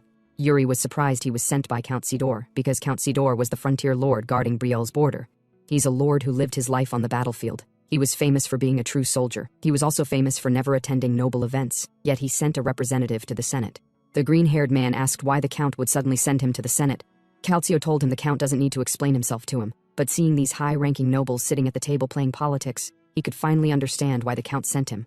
He then told them that the type of mana method doesn't make much of a difference on the battlefield, Brielle method or the Empire's Lion method. In the end, it's the user who matters. He then asked His Highness, the third prince, what he thought. Yuri told him that, as the Prince of Brielle, he didn't see why mastering the mana method of their founding ancestor was controversial. Regardless of their objections, he would still learn it. Calcio told them with a smile that if the prince who wields the sword has chosen to follow the will of the founder, then why are irrelevant people making a fuss about it? He continued with a taunting smile. Typically, people who've never drawn a sword would say such things, Jatari countered, telling Calcio that his words were reckless. Calcio apologized. He told him to please excuse his lack of etiquette, because when you fight orcs every day at the frontier, his lack of etiquette would be the result. Like I said, how many here have actually fought orcs? None could reply. He then asked them if they think the monsters care about mana methods. They still couldn't reply. Then the same guy commented, saying even if he accepted his point, the prince is still young and can't make the right decision. Yuri countered. He asked him if they should abandon the mana method and revise it entirely because they think he'd make the wrong decision. The guy replied, yes, if necessary. Yuri then added with a sharp tone, do you even know that doing so is impossible? Calcio entered, saying it doesn't seem like the prince intends to give in anyway, or are they going to forcibly extract his core? The guy worriedly replied, that's not what I meant. Then Calcio added, what's the point of all this meeting? He then asked Yuri if he also agreed, but it seems like everyone here is just sitting and stressing him out. Seems like the royal capital has too much free time. Jatari slammed the table angrily. Too much free time, you say? That's rude. If you think about it, hasn't the frontier been quiet these days? They get all the funding but do nothing. Calcio's tone immediately changed. He asked Jatari if he's saying it's only not quiet if hundreds are dying every day. It seems like you have never read or heard the daily reports of the soldiers dying out there. Even on the day I departed, 4 men died. I covered my friend's corpse with a shroud myself, someone I had breakfast with that very morning. He remarked, orcs never rest, O great noble. They live only for combat and slaughter. Yuri thought about the orcs. Now that Calcio mentions it, there seem to be border issues with the Klein Duchy right about now. At that time, while Brielle and Klein clashed, orcs took advantage of the situation and crossed the borders, causing serious damage. He asked Calcio if their movement has changed. Calcio was speechless at the question. He then replied, yes, they're much more ominous than usual. Yuri then asked, "What about Klein?" Calcio was surprised again. He asked Yuri, "What do you mean?" Yuri asked, "Isn't Klein's army stationed at that part of the border too?" Calcio replied, "Well, the border forces suddenly retreated." Yuri asked, "What about the border towns?" "Completely devastated," Calcio replied. "People were either killed or taken as slaves." "It's horrifying," Yuri said to himself. "It seems like the timing overlapped. Was it a civil war?" Then he commented, "Or maybe the Duke's third son caused trouble again." Everyone was surprised and had no idea what he meant by the Duke. He coughed, acted like it's nothing serious. He stood up, saying he believed this is enough for today's meeting. Jatari tried stopping him, but Yuri told him that rather than wasting time debating his mana methods, they should be discussing more pressing matters, like Klein and the orc threat. So they should stop fussing over a teenage boy already. He then shut the door as he left the room. Hours later, in a certain building, Calcio told the Count all that happened, telling him about what the third prince did. He told him there are rumors that he's completely changed. The Count asked Calcio, "What do you think?" Calcio grinned. He recalled Yuri's expression, then said Yuri had a good look in his eyes. This piqued the Count's interest, who then told him Yuri is worth investigating. He told Calcio to look into the third prince. Calcio told him there still isn't much that has been revealed about him, so should he investigate further? The Count replied, "Yes, if necessary." Their conversation then ended. Calcio stood up and looked through the window, murmured to himself, "How peaceful. All while soldiers die at the border every day." But then, he saw someone in a cloak. He noticed it was the third prince. He was speechless. He was thinking about something that I don't know of. Minutes later, Ernado pulled off his cloak. He told Yuri that, just as he requested, he slipped out of the palace undetected. His heart was racing, though he used to run away from home a lot when he was young. Yuri asked him, "Is it something like running away 3 times a day?" Ernado replied, "Close enough. I was a delinquent teenager." He then whispered something to Yuri. Yuri sighed. "It's no big deal," he said, and told Ernado he can leave the palace whenever he wants. Ernado told him that if he comes out alone, it's just an outing. But going out with him would seem like he's rebelling. "So what now?" he asked. "Are we going to do something bad?" Yuri told him no, and even if we were, it won't be while you're around. Ernado sighed and told Yuri that's a little disappointing. Anyway, he asked, "Where are we headed?" Yuri told him with a smile that they're headed to a casino, the biggest illegal one in the capital. Ernado was surprised. He asked Yuri why the change of mind. "Didn't you just say you won't do bad stuff?" Yuri told him, "I won't do anything bad. You should just take me there since I'm sure you know where it is." Ernado stopped and told Yuri that when he's blackout drunk, he ends up at the casino instead of him. Yuri shouted his name and told Ernado they should make one thing clear. "All I'm doing is for Briol." Ernado was moved by Yuri's words. He never expected Yuri to think things through and through. He then cheerfully told Yuri, "They should get going then. Tonight, they should shake the casino to its core." Yuri thought to himself. In his previous life among the people of Briol, there were few who caused quite a huge commotion. The big-shot moneylender who was also the leader of the underworld. A business titan who built the continent's most successful merchant guild. And lastly, an infamous legendary assassin who beheaded the underworld's leader, seized his position, and instilled fear throughout the streets of Briol. And the one who was killed by that assassin was the guy now in front of Yuri, the current top loan shark in the underworld, Goryo. Goryo came to Yuri with a pretentious smile. He told Yuri that it's an honor to have such esteemed guests visit his establishment. Yuri, smiling, told Goryo that it seems he knows who he is, or so he presumes. Goryo replied, "Of course. With the royal mage and the third prince personally paying a visit, the least I can do is show up myself." Yuri, confident, told him, "That's a wise decision. I'm not here to casually enjoy some gambling." Goryo grinned, then told Yuri they should have a seat and talk. Minutes later, as they sat, Ernado worriedly asked Yuri what he meant by not coming to gamble. He never said a word about that to him. Yuri whispered back, "Be quiet." Goryo sat and asked, "Are you saying you didn't come here to gamble at the casino? Could it be that you're here to borrow money?" Yuri replied, "Yes. I'm going to invest the money I borrow from you." Goryo thought for a brief moment, then asked Yuri if he was perhaps thinking of creating his own private fund. The fact that he's asking him instead of a bank for seed capital proves it. He then asked if Yuri was aiming for something greater. Yuri told him, "Enough," and grinned, telling Goryo, "Interrogating me isn't part of your job, is it?" Goryo was speechless, then told Yuri that was rude of him, and apologized. Yuri crossed his arms, told him not to worry about it, since he's the one at the receiving end. Goryo decided to go straight to the point. He asked Yuri what he planned to use the funds for. Yuri told him, "With the money I'm borrowing from you, I'll purchase mugranja, a specialty spice from the Klein region. Soon, demand will far outstrip supply." Ernado worriedly asked Yuri what he was talking about all of a sudden. Goryo thought about it. He told Yuri indeed, mugranja is an essential ingredient in making luxury fragrances. But is it really worth investing capital into? To be honest, I find it doubtful.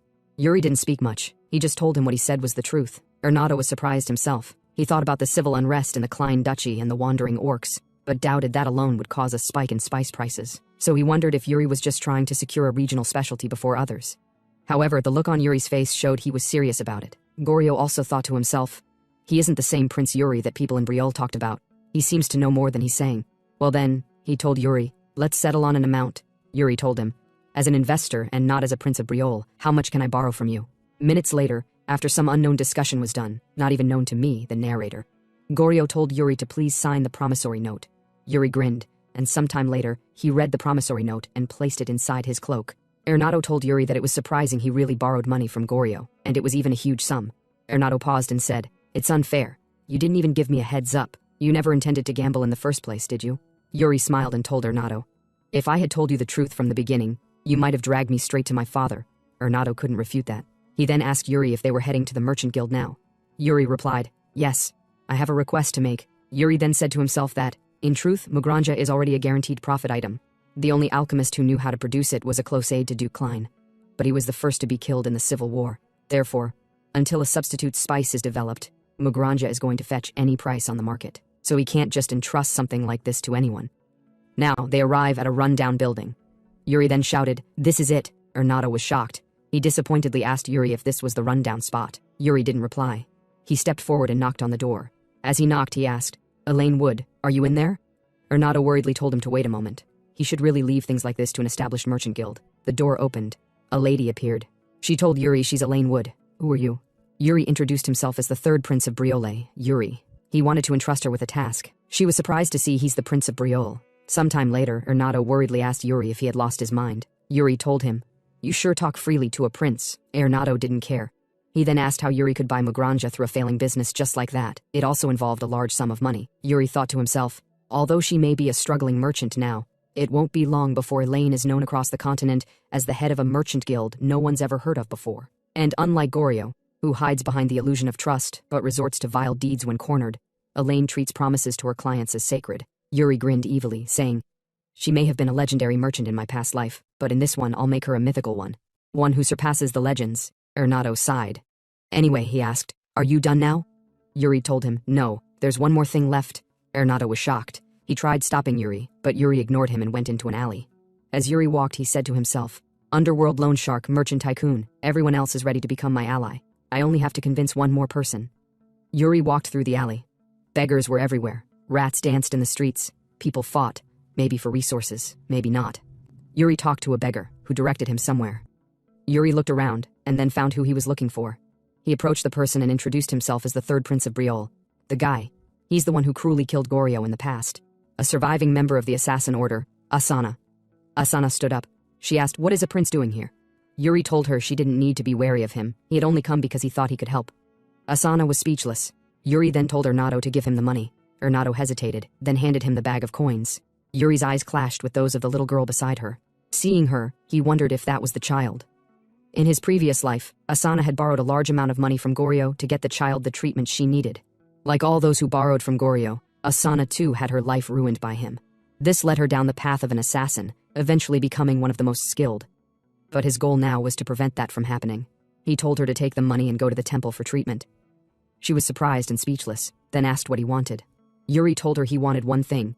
He was the third Prince of Briol, and she should remember that name.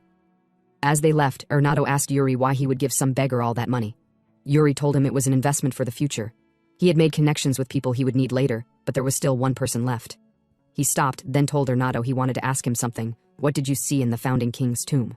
Ernado was speechless for a moment, then replied with a grin, gambling. Yuri was shocked by this reply. Ernado told him he was serious. He had played a game with his life on the line at the Barthlegas casino in the Empire. Yuri didn't argue. It suited him. Well, whatever. He then told Ernado to keep what happened today a secret. Morning came. Back at the castle, the king called for Ernado. He asked if it was true that he had gone out with Yuri yesterday. Ernado replied yes. The king then asked what happened. Ernado told him that Yuri had convinced him to leave the palace and go to a casino, the biggest one in the capital. This piqued the king's interest. He asked if Yuri had gambled. Ernado cheerfully replied yes, he did. But he added that, although he thought Yuri would be good at card games, he didn't do very well and lost all the money he had lent him. Afterward, the king questioned him further. Ernado said that Yuri took money from Goryo to some old merchant guild. Then, he gave a bunch of money to some orphan. They walked around and saw how people lived. Yuri seemed genuinely interested in that. The king asked, did he just come back like that? Ernado confidently replied, "Yes, that's all." The king nodded but went silent for a moment, thinking. He then asked Ernado if he was going to attend the ball. Ernado happily replied yes. The king was surprised. "I thought you weren't interested," Ernado replied. "People's minds change. It's been a while since I danced." At the training ground, Yuri was knocked to the ground by Bernard. Yuri, slightly surprised, told Bernard that he was pretty popular. The maids kept glancing at him. It looked like he'd have to attend the ball, since many people would be waiting for him there. But Bernard told him he wasn't interested. Anyway, about the sword technique. He said Yuri was right. There was no decisive form in the technique. Yuri stood up with his wooden sword. "Yeah, I told you. You just have to move with the flow." Bernard sighed. He told Yuri he couldn't understand a mana method that was also a sword technique. He'd need to watch him fight in a real situation to study it, but that wouldn't be easy. Still, he added that Yuri was improving fast. He was good with mana too. Honestly, he was surprised. He didn't think Yuri would be so adept at handling it. Yuri swung his sword and muttered to himself that he felt a bit guilty. It had just kind of happened as he tried to erase the traces of the Briole method he'd learned in his past life. Bernard then told him not to rush. He was worried about him. Yuri asked, "What do you mean, worried?" Bernard told him he was progressing too fast. He had already achieved so much for his age, but his body had yet to finish growing. Yuri smiled cheerfully. "Don't worry. I'll maintain a good balance. So let's keep sparring." Bernard was surprised. He asked Yuri if he was sure. Yuri replied, "Yes, of course." Yuri dropped his wooden sword and told Bernard with a grin that they should spar with real swords. He said to himself that he needed to grow stronger, fast. Bernard agreed. Yuri then suggested a bet. If he managed to land a hit, Bernard would attend the ball. Bernard declined. "No thanks. I'm going to win anyway. Besides, you'd just nullify the bet if you lost. You've got zero credibility." Yuri grinned. "We'll see." He charged at him, saying, "I'm gonna get you this time." But Yuri didn't. A few days later, on the day of the ball, inside a carriage, the Empire's second prince, George Ivarna Granazane, told Yekaterina the princess that she hadn't taken her eyes off the window. Yekaterina, the witch, finally spoke. With a smile, she told the prince, "There's someone I want to meet." Elsewhere, hours before the party kicks off, the third prince is getting dressed like he's going to war. Gone are the comfy clothes. In their place, layers of stitched royalty and fashion misery.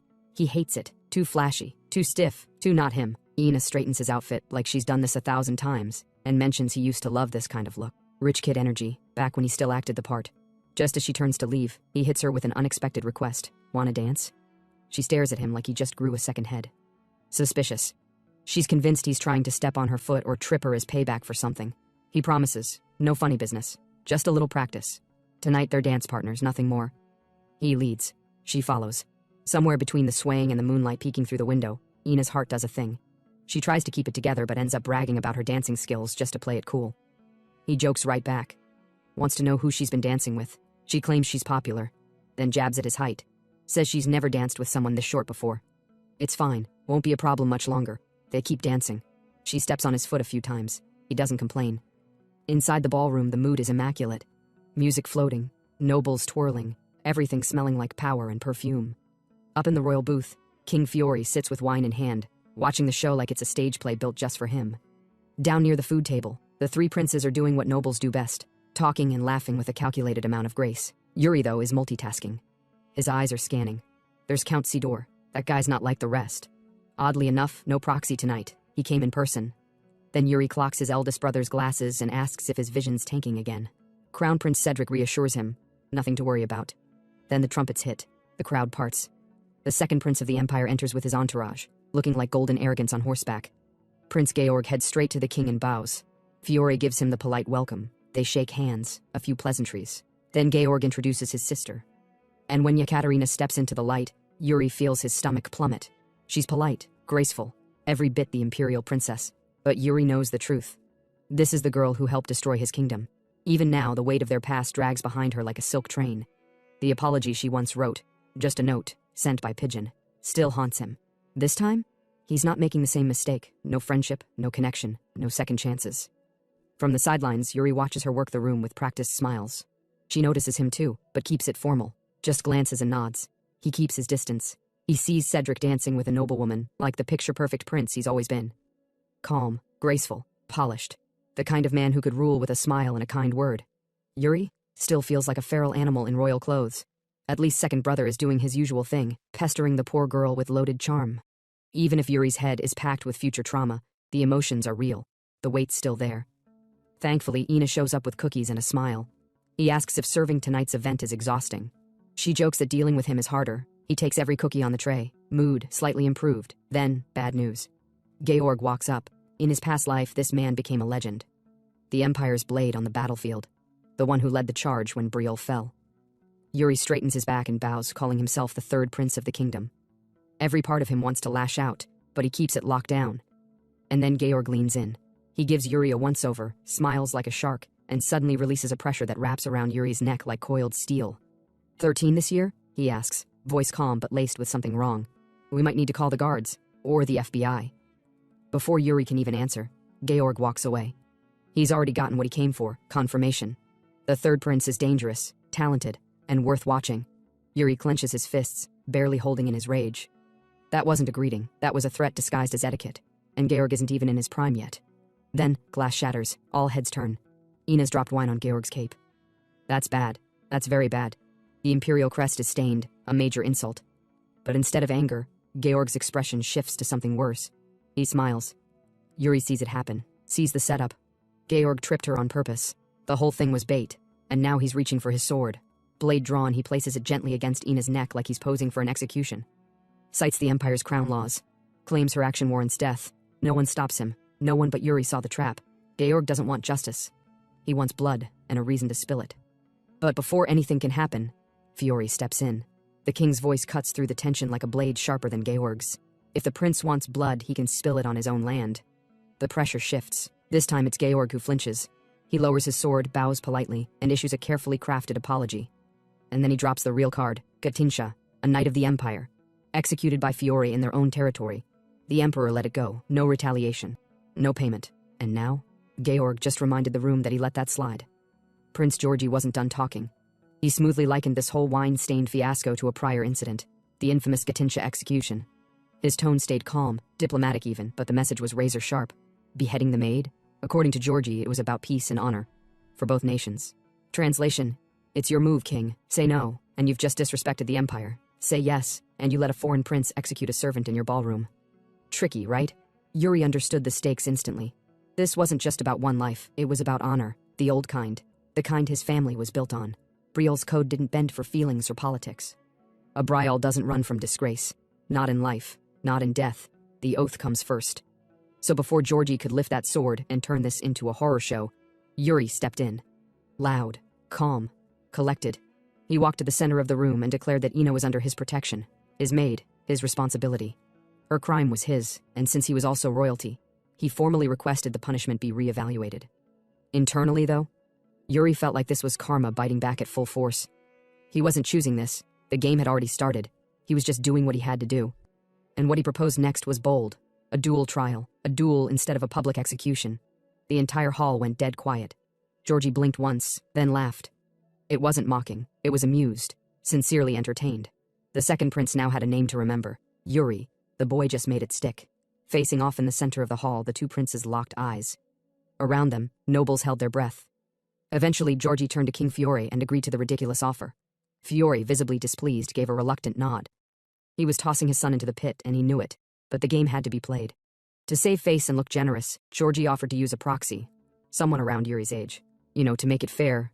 Right. With that, the Imperial menace saw no further reason to socialize. He left. As soon as Georgi exited, Yuri dashed to Ina's side. She was still frozen, barely holding it together. One more second, and that blade would have taken her head. He tried to help her stand, but her legs wouldn't listen. The trauma was too raw, too fresh. The idea that she nearly dragged her master into danger was eating her alive. Eventually, the other maids came and helped her out. Yuri turned the opposite way, only to walk right into Yekaterina. No smile this time, just silence. A serious gaze locked onto him. Her lips parted as if she wanted to say something, but Yuri didn't stop. He shut his eyes, erased the past, and walked on without a word. Hernando, still nursing a glass of wine in the distance, saw the whole thing. Later, as Yuri made his way back to his room, Crown Prince Cedric was waiting. That usual laid-back air? Gone. He looked tired, concerned. He asked quietly, "So, what now?" Yuri paused, then explained. He didn't want to see that scene. Couldn't let it play out. It would have broken something inside him. Cedric sighed, ruffled Yuri's hair softly, a rare show of brotherly warmth. It had been a while since Yuri felt that kind of quiet comfort. Then came the question, need help? Because Cedric saw through the act. He knew Georgi's gracious gesture was a setup, a proxy match near Yuri's level. That's just a polite way to frame intentional danger. If something accidentally happened to the third prince during the duel, well, oops. Cedric offered to step in, end it, fix it with his own methods. But Yuri refused. He started this, he'd finish it, and Cedric could feel it, that confidence, tangible, grounded. It wasn't the same scared little brother anymore. So, Cedric let it go. Trust exchanged in silence. Yuri had always admired Cedric. Truly. If Brielle hadn't fallen, there's no doubt in his mind. Cedric would have been a great king. And this time, Yuri wants to see that happen. But for that, he's got to make sure there's even a future to protect. Didn't take Prince Georgi long to pick a fair opponent. A red-headed hotshot from the Imperial Knight Corps. Young, polished, dangerous. The kid strutted into the arena while nobles lounged in their seats, wine in hand, whispering bets behind fans. Hernando, meanwhile, just looked bored. Captain Sand, not so much. The guy was sweating bullets. Even from afar, he could tell. This Imperial Knight's sword aura was way too refined for someone that young. He's seen talents, but this one? This kid was trained to kill. Meanwhile, Yuri? Stretching, yawning, looking like he was about to take a nap instead of fight for his life. Hernando chuckled like he was watching a child play in the dirt. Dude couldn't be less worried. Why? Because Hernando isn't just a court mage. He's the Grand Wizard, the only mage on the continent to ever unlock origin magic, the ability to peer into fate itself. He'd gone up against Yuri once in a stupid gambling match back in their degenerate phase. And back then, Hernando lost. Which was insane, because origin magic lets him read fate. He can literally see luck, flow, momentum, outcomes, every tiny ripple of probability. But when he looked at Yuri, nothing, blank, empty, static. When he pushed harder, all he saw was an illusion. A mountain of swords, a battered boy with black hair and eyes like burning obsidian, cutting through armies like a man possessed. And then collapsing, in absolute despair. He chalked it up to a weird glitch back then, a hiccup in his magic. Now, he knows better. Yuri has no destiny. He's a walking anomaly, a glitch in the system. And right now, that anomaly's about to put on a show. The Imperial Knight was still warming up, slashing the air with practiced grace, while Yuri stood there, visibly irritated. Georgie asked both if they were ready. They nodded. With the king's gaze boring into them from above, the signal dropped, and Yuri moved first. Like a bullet.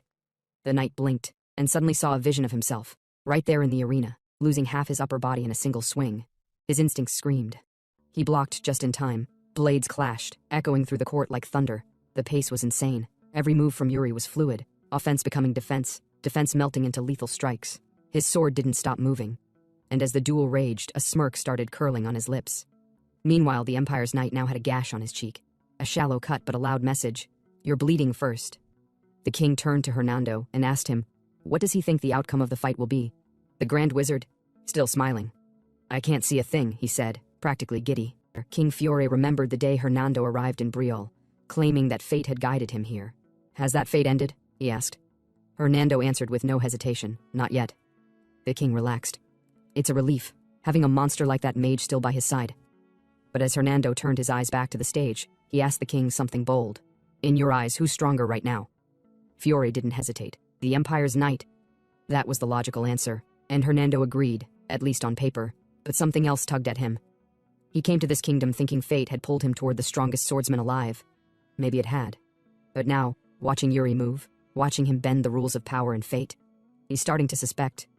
The heavens didn't send him to watch a king. They sent him to witness a change. Back on the battlefield, the Imperial Knight finally had enough. He charged, going all in. Yuri's aura spiked. Fiore, watching closely, knew exactly what that meant.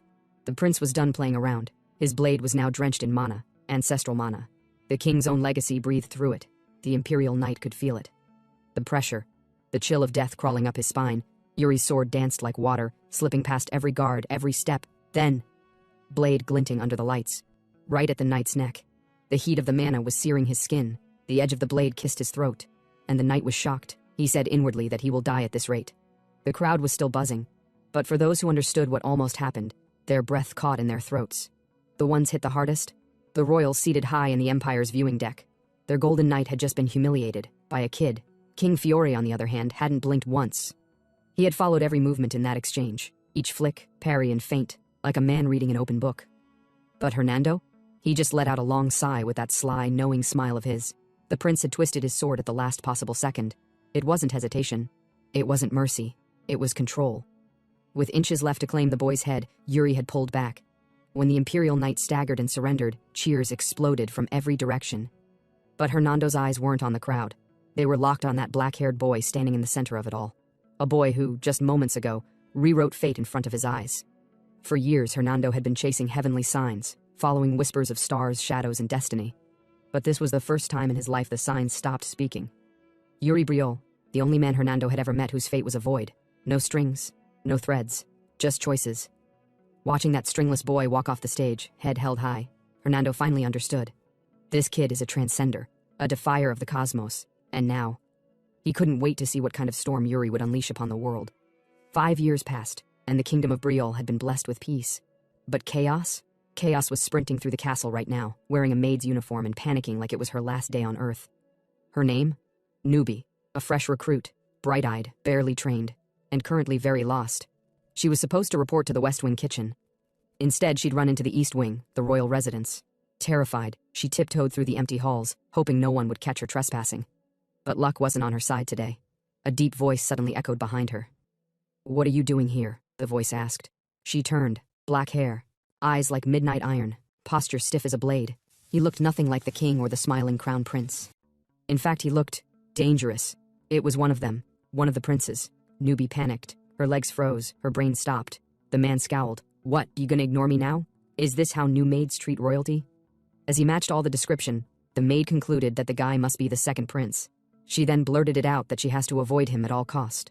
The second prince heard it, so he furiously asked her if there's a huge notebook which says she should avoid him at all cost. As he stepped closer, ready to scold her into another dimension, another voice rang out.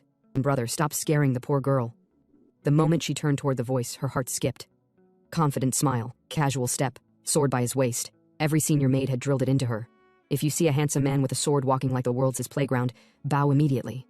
That's the third prince, Prince Yuri. And with that, he walked off toward the courtyard, munching away, looking like a rogue prince with no care in the world. But everyone in the castle knew the truth. He was anything but carefree. In exchange for pulling her out of that awkward situation, the maid gratefully handed Yuri a fancy pouch of sweets. And boy, they were delicious. After licking his fingers clean and brushing the crumbs off, the third prince shifted his focus. His body now operates on the unarmed realm level, a realm where the tension on his limbs vanishes, sword or no sword. Getting there after years of relentless grinding is no small feat. It's been 5 years since he was slain by Laurent's undead sword and flung back into his 13-year-old self. Now 18, Yuri knows the quiet days won't last much longer. Speaking of noise, the real racket must be coming from the kingdom's decision-makers. They're probably flapping their lips in that meeting hall right about now. Yuri made his way to the council chamber, knocked and hollered. No reply. All he got in return was muffled shouting bleeding through the wooden doors. The guard nearby offered a timid suggestion. Knock again, maybe louder. But Yuri had already run out of patience. With his mana-enhanced fist, he punched the door clean off its hinges. Naturally, the startled nobles inside gawked at the third prince as he casually walked in and apologized for the mess. Apparently, he'd been knocking for a while, and no one listened, so he used a little more persuasion. He turned to his father at the head of the table and requested a seat at the discussion. With that settled, the final and most heated topic resumed. A younger count reignited the debate, insisting that Briol had no spare troops to lend to their neighbors across the border. If the Empire wanted help so badly, the nobles themselves should handle the bill. Yuri could see where they were coming from. Everyone in this room had something to gain or lose, and that meant one thing: politics. This so-called allied force the Empire proposed? It's a trap. The whole operation is dressed up like a joint military campaign against a massive orc raid to the east. But Yuri already knows how this will end, in disaster. The orcs will massacre the human army and crush the bordering nations in the process. Oddly, the orcs will spare the Empire entirely. It's not a coincidence. The request, the ambush, and the Empire's clean hands, all of it was planned. And back in Yuri's previous life, Briol paid the price. Sir Leon Flandre, one of their greatest knights, perished in that blunder. But this time Yuri's in the room, and things will be different. The room split down the middle, divided between those who wanted to help and those who didn't. Before the arguing could spiral further, Yuri stood up and volunteered. He'll join the Allied front himself, let the nobles stay and argue. He'll carry Briol's sincerity to the battlefield. All he asked was that these old men do their job and stop dragging their kingdom's name through the mud. Hearing his son speak with such clarity and resolve made the king crack a smile. That boy really does know how to check all the boxes. Later, Yuri shifted back to his favorite spot, the training ground, for a quick spar with Bernard. It didn't take long before his loudmouth brother showed up, storming into the arena, demanding answers. So it's true? Little bro is really off to the front? The second prince, clueless as ever, couldn't grasp why Yuri would throw himself into danger when he lived untouchably in the palace. But Yuri shut him down fast. This is the job of a royal. Oddly touched, the rude brother finally understood. His eyes sparkled like a man who just discovered purpose. He promised to protect the palace while Yuri was gone. Then, like a clown, he sprinted off with his ridiculous walk. Yuri could only hope that guy doesn't cause more chaos than he prevents. Back to business. The third prince turned to Bernard and asked if the old man was worried. Bernard, once called the Sword Demon, believed that as long as Yuri avoided doing anything too insane, he'd survive. Which, coming from Bernard, was practically a warm hug. Still, the instructor warned his student. Orcs aren't to be underestimated. They're nastier and stronger than most expect. And if he runs into any carrying tattered flags, watch out. Those are the Orkvals, monsters straight out of a nightmare, a twisted breed of warriors, the kind you don't fight twice. Yuri nodded, confident. He's not going in blind. Their chat was interrupted when Ina burst into the hall, huffing from her sprint. She reported that a guest had arrived waiting in Yuri's office, and yes, he brought the item. Something special for the incoming disaster. Inside the office, Elaine Merchant Guild's vice president, Guillermo, stood respectfully. Yuri expected Elaine herself, but apparently she's off on another wild trade mission. Dangerous trips are her specialty, even with the guild booming over the years. Thankfully, Guillermo didn't come empty-handed. He presented the prince with a luxurious box containing the much-anticipated treasure. Yuri eagerly opened it. The 4-piece dagger set, Elementarian, was finally his. Guillermo had to jump through flaming hoops to obtain this set. The price nearly gave him a stroke. To him, it seemed like overpriced jewelry. But Yuri knew better. These blades were forged with ancient magic. Watching Yuri channel his mana into the weapon made Guillermo nearly piss himself. For fun, Yuri slowly inched the blade toward Guillermo's face, just to see the guy sweat. Once the blade pulled back, the merchant gasped for air. Yeah. The prince's control over mana was absolutely terrifying. But before anyone could relax, a dark silhouette slipped quietly into the room. Yuri paused for a moment because he sensed a presence.